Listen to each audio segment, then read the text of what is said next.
Welcome to a special episode of Power Bourbon. It's just special because Brian's not here. Yep, pretty much.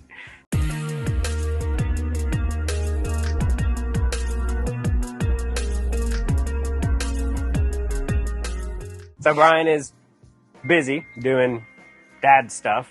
I put my child to bed with tranquilizers, so I don't have to worry about that. That's a joke. So people are uncomfortable there for a second. Yeah. And also, I mean, after the best of, like, we just know he just needs to be there for 1910 night. That's right. That could be a problem. So 1910's a toasted bottle, and tonight we're drinking Michter's toasted. But it's not Old Forester, so... It's not, and I wouldn't want him to maybe find a bottle that would rival Old Foe 1910, and then what would he do? That's right. It would like crumble his castle. That's like just Brian. It would just his whole view of the world. So that then he'd have an identity crisis, and I'd say midlife crisis, but I think he's past midlife. Yeah. Yeah. Plus, this is really, really hard to find and expensive, and that's just me. You can't do those things to him. He doesn't have time to hunt. So yeah. I mean, I'm a sucker for Michters. Like, I want to find one that I really, really like, because every time we try one, there's such hope and promise. You start out so well. Yeah, and then it just lets you down. Yeah, it's so sad. It's like a trust fall. You trust them, and then you hit the floor. It's never happy. But I always trust and go back up there. Maybe that says something about me. Persistent. Grit. Yep. Or stupid. I'm not sure. Yeah, so I grabbed the Michter's Toasted because I was like, I've heard a lot of people say really good things about it. Yes, I know we're getting in comments below. The Toasted Rye is the best. They didn't have the Toasted Rye this year, okay? Bourbon's the one that came out. If I see a Toasted Rye, I'd get that first. But we got it. We're going to try it. See if it stands up or if it's another beautiful nose and it just goes downhill after that. Well, it's got the beautiful nose, so we're starting off well. Yeah, it's got that nice smokiness to it in the back, like not a peat smoke, but like caramely campfire marshmallow smoke. That is just delightful.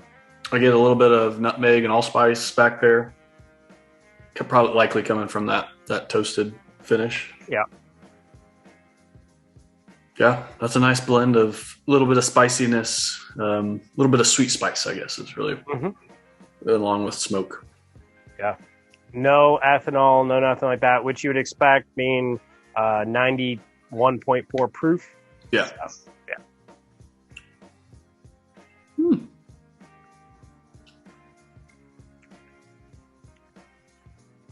That's a lot of continuation of those, to me, the nutmeg and allspice notes. Yeah. Toasted, obviously, getting a little bit of the young wood. Yeah.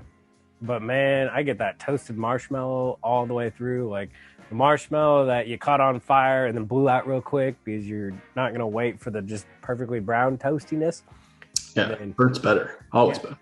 And then gooiness you get, like that's what this is. It is delightful.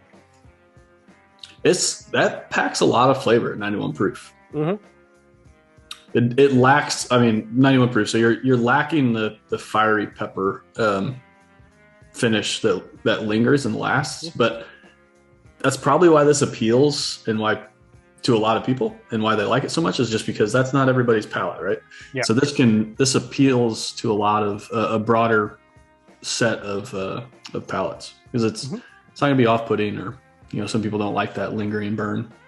Yeah. I would say like if you are, I guess it's very similar to 1910, and I think this came out first because Michter's kind of started the toasting craze, and so 1910 is definitely newer.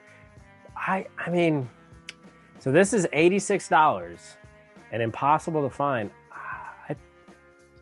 It's a really good bourbon, but if you're never going to find this, you're not far off with 1910. Yeah, I think 1910 overall is going to be a little bit smokier than this. I mean, this is, to me, I like this better than 1910. Brian's not here to defend 1910, so this is nice. And now I'm even getting like a toasted graham cracker through the palate and the finish, and then it's like the sweetness to me is like a it's like creme de leche. It's like that Spanish caramel. Yeah. It's really good. If I at under $100, if you see a bottle of this, pick it up. Especially if you don't have one, you won't be disappointed if you try it first in the night. I'm sure if you have some higher proof stuff, it's just gonna kill this thing off. But yeah, it's got a lot of flavor, complexity, everything that you want. I'm finally a believer in Michters. This is probably, I mean, it's not going too far. I guess prior to this, Shanks was probably my favorite Michter's product. And again, burgers for me. Or sorry, about Bauer's. Yep. The caveat there is, we haven't had the toasted rye, and I haven't had even the rye single barrel actually. Yeah, we haven't had any of the ryes really. Yeah. So, or the sour mash, or the regular bourbon. Maybe that's. No, I've had the regular bourbon. Oh, you have. I sent that. Boy, that's way back. Wow. Chuck's first set of samples, I think, included that. So, because they got the sour, the bourbon, the rye, and the whiskey. Okay, so what do we want to rate the nose? And there's two of us, so we have to agree. I'm at 3.5. I don't like. It's good. It's just the notes. I appreciate all those flavor notes that are coming through on the nose. That toasted marshmallow, the graham cracker, the nutmeg, but they're all just they're muted a bit, and that's where I was at 3.5. Yep, I'll agree. And then I feel like I'm the exact same with the palate, and for the same reasons. That all the flavors are great. It's delightful, but yeah, it's just a little muted. So yeah, 3.5. Yeah, this is where I probably could have been talked into. If Brian were here, I'd talk him into a 4 or something. I like the palate, and it surprised me, I guess, just to how robust the flavors were for the 91 proof. Mm-hmm. So I think a 91 proof is a really good 3.5. Yeah. Oh, I agree. How about the finish? It takes a step back for me. I'm at a 3. Okay. Yeah, I can agree. Flavors linger, but it doesn't really do anything for me. It kind of goes away. Yep. And then, this came to me overnight. We'll see how it goes. You can comment below and let us know what you think. But this entire time, the year we've been doing this, we've always tried to figure out how we should end it for our overall recommendation. So, wait, you're going off the rails here. I don't even know what this idea is. You don't, and I'm going to pose the question to you, which is great. Okay, here we go. We're going to make it really simple for the end. So, just ask one simple question. Is the juice worth the squeeze? Gosh. Brian would have came up with that statement, by the way. And then you would have given him a hard time. Is the juice It's simple. I like it. It's for the people. For the people. So is it worth the price? Is that what you're asking? Basically. But, okay. Is it worth the price? I think at retail, I'd be buying this every time. Mm-hmm. Yeah, I think 86 is absolutely fairly priced at that. Like I said, I think if you can snag it for under 100, go for it.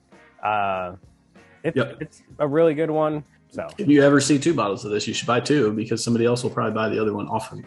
Yeah, or share it with a friend. Give it as a gift. Well, that's what I mean. Yeah. Share it as a gift. Yeah. Yep. This is just one of those you buy. Yes, exactly. So there you go. Thanks for watching. Let us know below what you thought, and we'll see you next time. Stay neat.